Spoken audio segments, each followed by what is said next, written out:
அனைவருக்கும் இனிய காலை வணக்கங்க. இந்த காலையில் எழுந்திரிச்சு நான் முத செய்கிற கடமை இதுதான். எனக்கு வாசலில் எப்பவுமே கோலம் அழகாக இருக்கணும். எனக்கு ரங்கோலினா ரொம்ப பிடிக்கும்.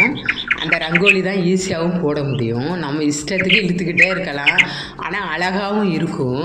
ஃபேமஸான கோலமே ரங்கோலி தாங்க. அதனால இந்த ரங்கோலியை ஈஸியாக இழுத்தாச்சு.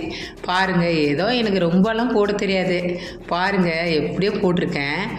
அது இல்லாமல் மலையில் சில பூக்கள்லாம் கீழே விழுந்து அழுகிருச்சு. இருந்த பூக்களை பறிச்சுக்கிட்டேன் பகவானுக்கு. நல்லா அழகாக ஃப்ரெஷ்ஷாக இருந்துச்சு. கொஞ்சம் அரளி பூவும் பறிச்சாச்சு. அதுக்கப்புறம் எனக்கு முறுக்கு போட்டு காப்பி குடிக்கினா ரொம்ப பிடிக்கும். உங்களுக்கு இந்த பழக்கம் இருந்தால் எனக்கு கமெண்ட் பண்ணுங்கள். குடித்தாச்சு. அப்புறம் பார்த்தா மலபார் டைமண்ட்லேருந்து வாசலில் வந்து பெல் அடிக்கிறாங்க. என்னென்னு பார்த்தா இன்விடேஷன் கொடுத்துருக்காங்க. டைமண்ட்ஸ் கலெக்ஷன்லாம் சூப்பராக இருக்குதான். கல்யாண நகை பெசலாம் போய் பாருங்கள். வாய்ப்பை பயன்படுத்திக்கோங்க. நன்றி.